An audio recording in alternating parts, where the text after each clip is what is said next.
Wait for it. Wait for it. Published by New Blood Interactive and developed by Dillon Rogers and David Syzmanski, Gloomwood is a first-person stealth immersive sim with its arm lovingly around survival horror. A spiritual successor to the legendary genre-defining Thief series, largely adopting its themes, mechanics, look, and feel, while adding in some New Blood sensibilities. Fire! I'm on fire! I've been hyped on Gloomwood for a bit now. I had a lot of good things to say about its pre-alpha demo back when I covered it in like video 27 or something. And after that I waited, and waited, and waited a little more, and then just a tiny bit more. And now on video, oh boy, I finally get to cover the debut early access build. The wait has been long, but was Gloomwood worth it? In this video, we're gonna find out. So get ready everybody, it's sneaky time.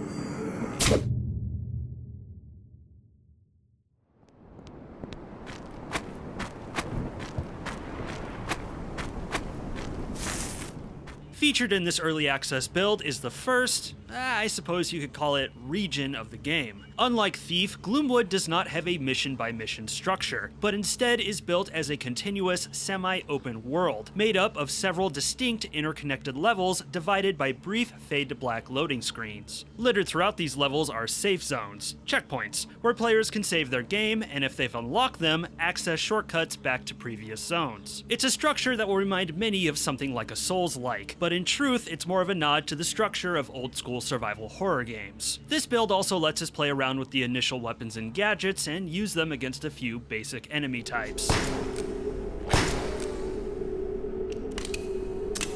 Unfortunately, this starting region is not quite complete. There are a few areas within it still under construction, but we'll chat about those later in the video. Prepare a carriage. They want us to bring him to the city gates. Gloomwood opens by throwing you into a mystery. A plague is ravaging the city's populace, and in order to combat it, the infected are being rounded up and disposed of. You play as the Doctor, who has been kidnapped by those who are fighting this plague. What are you a doctor of? A question mark. Why have you been captured? A bigger question mark. Ah, good doctor. What an unfortunate predicament you found yourself in. Before long, a mysterious stranger comes to aid you, offering little in the way of answers other than to tell you, Look for the old lighthouse on the coast. I've left instructions there. it's a sharp hook, establishing this grim world and giving players plenty of questions to reel them in. Whatever story comes next is in the form of player investigation, and what they'll find is nothing but macabre tragedy. Beyond that, there's not much I can say on the narrative. Honestly, this build is a mere first sip of it, and I simply need to see more. But I will say, I am intrigued, and I want to know what the nightmare is that has befallen Gloomwood.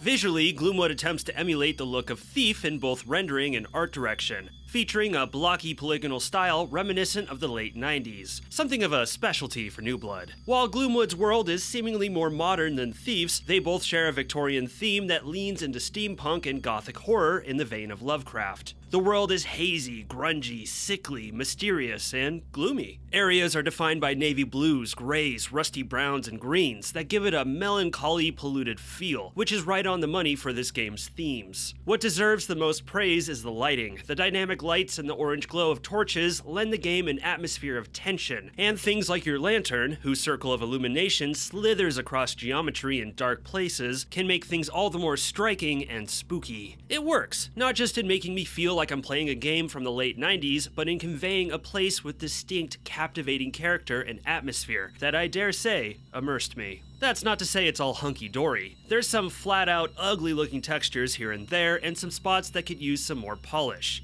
Hey, what's up with that tree? And the sound is just awful. Nah, I'm kidding, it's great.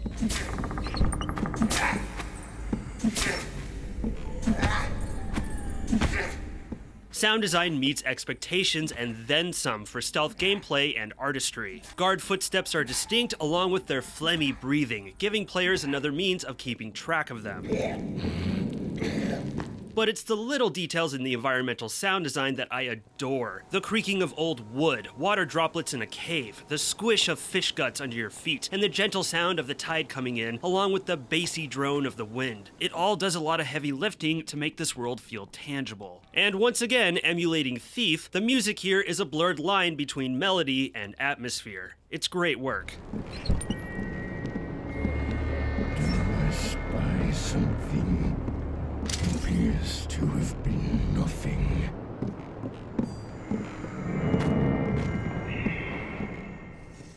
Indeed, Thief is the main keyword here. Gloomwood essentially iterates on Looking Glass's work from the first two Thief games, mirroring their gameplay system's mechanics and overall feel, but tightening up certain aspects and completely overhauling others. I see you there.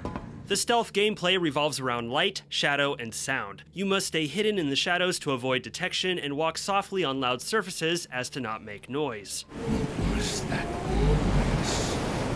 Like Thief's innovative light gem, you are given a light ring you must wear on your thumb that indicates your visibility. If the ring is glinting, you are fully visible. If it's black, you are nowhere to be seen, like a Valve threequel. I don't think the thumb ring is as easily readable as Thief's light gem or even the light moon from the pre-alpha demo, but it is a helpful tool. A good rule of thumb too, literally, is if you can see the ring, then they can probably see you. What? Past that, you possess simple but monumentally valuable abilities to help you survive, like being able to create distractions, pickpocketing, tiptoeing, climbing. By the way, the mantling works and feels exactly as it did in Thief, if not better, along with hiding bodies. But then more importantly is how the player will use these abilities to come up with their own tricks, their own solutions for how to survive. And this is definitely an immersive sim with the attitude of, hey, if you can make it work, we won't stop you.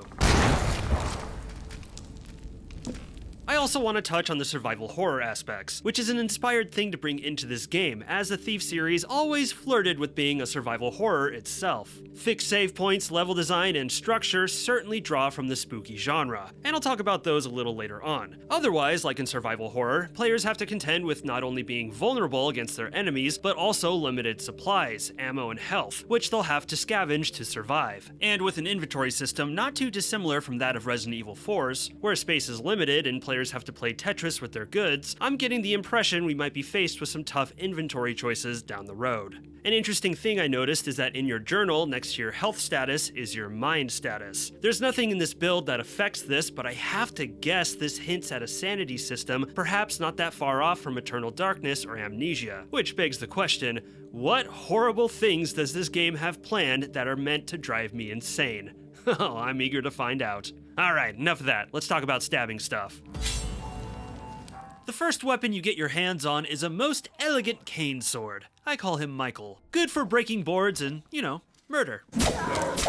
Compared to Thief, going up against enemies with your blade is a far more enjoyable experience, as combat is snappy with clear hits and adequate damage feedback. That being said, one-to-one combat against enemies needs some refinement. The guard's attacks are sporadic and spammy, and not hard to move around and block. But the flip side of that, I felt enemies need more recovery time after a successful block, as their follow-up attacks often come so quickly it feels cheap.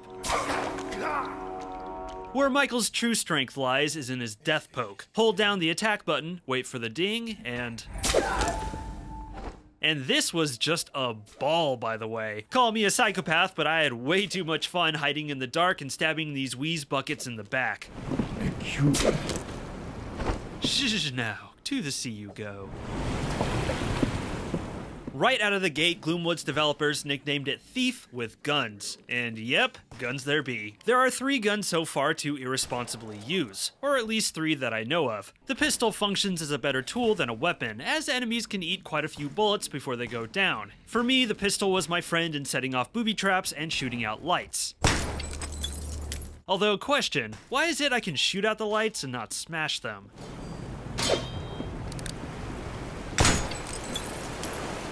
Oh, whoopsies. The folding shotgun is the real man killer, able to flatten these henchmen in one close-range shot. Although I have to mention, it does set off explosives faster than the pistol, and is just so damn convenient. However, I have a suspicion the shotgun is better suited against creatures not yet seen in this game.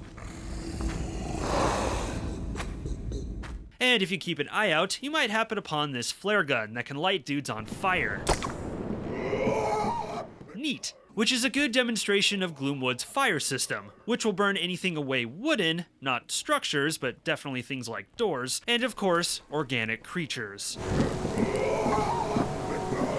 Did you see what happened there? That one dude lit that other dude on fire with his torch. That's cool.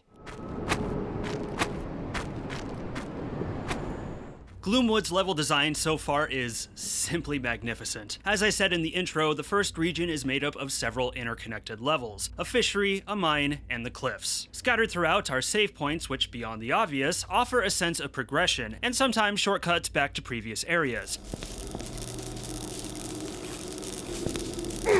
Each level is a navigational puzzle box. There will be obstacles in your way that must be circumvented, and stealth challenges keeping you away from their solution. But if you manage to best the challenges that are in your way, you'll get a good sense of reward when you unlock that one pesky door, or find the path that not only leads to your next destination, but also gives you a shortcut back to the previous save room. But here's the thing, these navigational puzzle boxes have many solutions. Right out of the gate, numerous possibilities are laid at the player's feet, and lots of different routes can be taken. Something that sometimes bugs me about stealth games and immersive sims is that they might offer alternate routes, but too often they are real blatant. Like, hey, you could go through the front door, or if you walk down this really well-lit alley, you can go through that steaming vent. Hey, look at those large breakable windows above that clearly climbable pipe. And who left these stackable boxes out front? It kind of takes some satisfaction out of it when it's obvious. And what's great about Gloomwood is that the options and alternatives are not obvious, which makes replaying these levels really fun. There were many times during my playthroughs I said to myself, oh, I can go here? And sure enough, I would find some route that allowed me to bypass a bunch of danger and try things in a different order than I did before. And sometimes it allowed me to flat out sequence break. It motivated me to ask the questions, I wonder if I can go there. Or, I wonder if I can do this. And the awesome thing is that a lot of times the answers to those questions were yes, which is a very good thing for a stealth game and an even better thing for an immersive sim.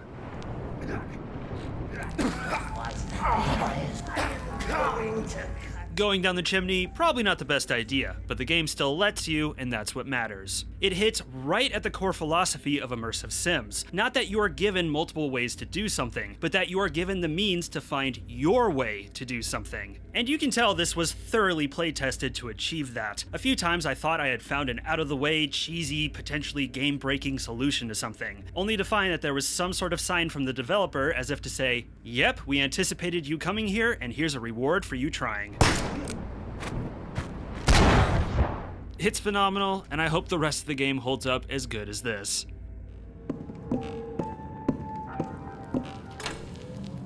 Yes, indeed, Gloomwood features fixed save points, these lovely phonographs, which is unusual for this style of game, as quick saves are more forgiving to the trial and error stealth and sims bring. I've made it no secret that fixed save points are not my favorite thing, but I have to say, so far Gloomwood is pulling it off. For the simple fact that they are placed logically, and there's enough of them to where if you die, you don't have to backtrack so far to where it feels like a huge punishment. But you know, another reason why I might not have minded the save points is because this initial build is not terribly difficult. I didn't die a whole lot, and if I did, it was typically because I was doing something stupid.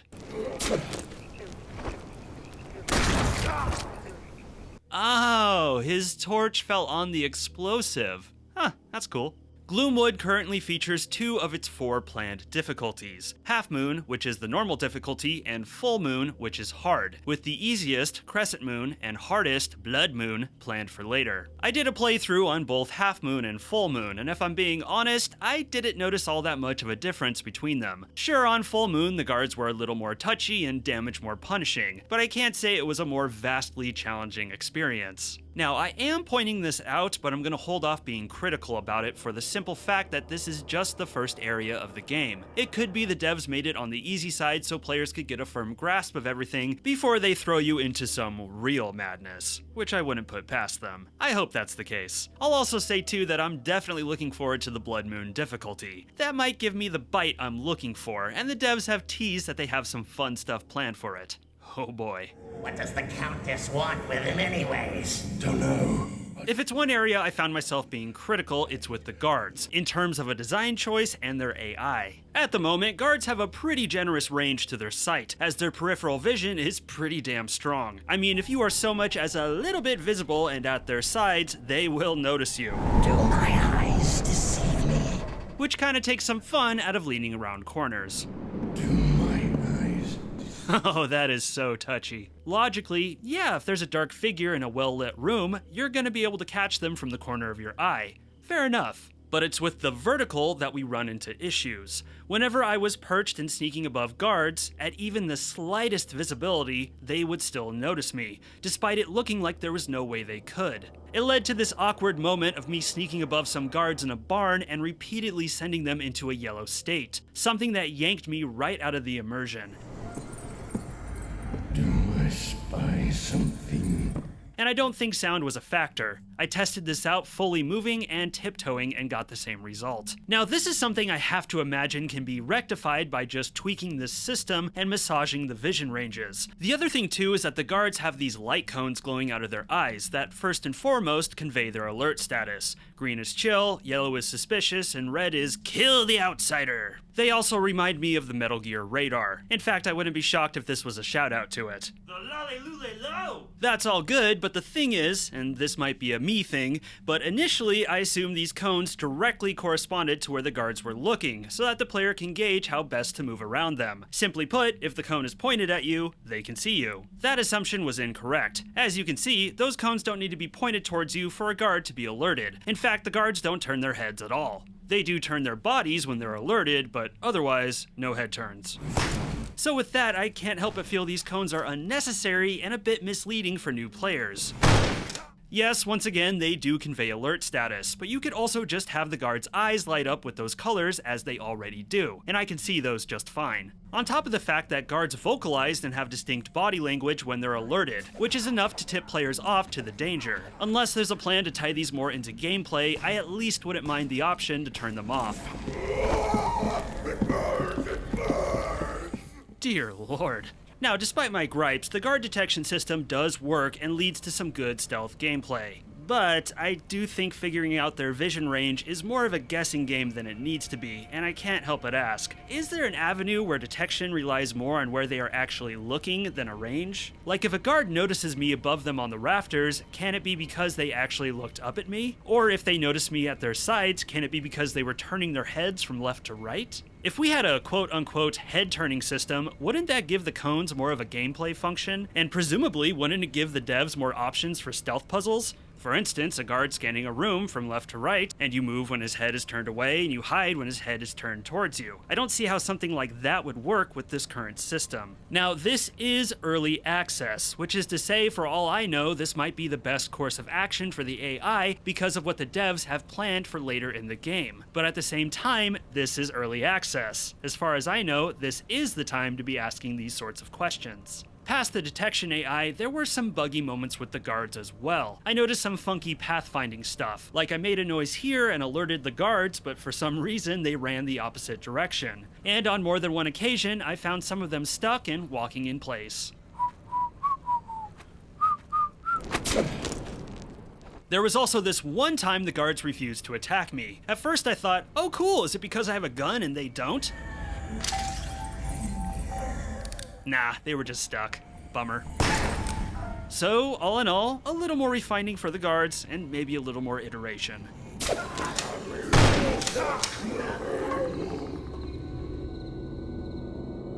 While I have critiques here and there, overall I really like Gloomwood. It feels like a true successor to Thief, and the devs so far have demonstrated immense understanding of the genres they are tapping into. I just had so much fun. Naturally, this begs the question, is it worth jumping into now? And on that, I'm a little torn. My first playthrough of this build I completed in about 2.5 hours, and yeah, that's pretty short, especially when you consider the $20 price tag. It also doesn't help that the thank you for playing screen pops up right when things start cooking story-wise. However, soon after, I went right back in for a second playthrough. That's when I scoured the map and uncovered all sorts of alternate paths, alternate ways to do stuff, hidden stuff, and did more experimentation with the mechanics. But you know what? After I finished the second, I went right back in for a third. And guess what? I found even more stuff to do. More options, more alternate routes. Honestly, I was flabbergasted. It kind of reminds me of how they released Hitman 2016, where they put it out one level at a time, which, yeah, kind of sucked, but those levels were dense with things to do and gave all sorts of ways to complete your mission. Tons of replayability. Gloomwood doesn't quite hit that level of complexity, but it's a similar feeling, having this big sandbox with all sorts of possibilities for you to find. If you really dive into this and replay it, you can pull out a good 5 to 6 hours, if not more. But if you're not that type of gamer, it might be harder to justify the purchase. And what exactly is planned next? Well, there's the Market District, which I assume is the next major region of the game, but there's also the Tavern, the Slaughtered Goat. This is actually in the build now, but you can't access it, and as far as I can tell, this will constitute a side quest, ? And sounds like it's going to pit you against something horrific. I actually really wish they had gotten the tavern ready for this release, just so the first part felt more like a complete section, a complete act, and seeing the underdevelopment in the game world is always a drag. Okay, so is it worth getting now? I think for the hardcore Thief fans, and I would lump the hardcore Stealth fans and imsim fans in there too, yes, because so far this is fucking great. For everyone else, wishlist and wait for the update with the tavern and the market. Depending on how those turn out, that might be the right time to jump in, assuming you want to jump into early access. Otherwise, Gloomwood rocks, all these people deserve high fives, and be sure to check back to this channel for future Gloomwood updates. If you enjoyed the video, please be sure to subscribe, like, and ring the bell for notifications on future uploads. It's a couple clicks for you and a massive help for this channel. My Discord is also linked below if you want to come say hi, as well as my affiliate links. I'm Kirk, and thank you for watching this video. Stay safe out there.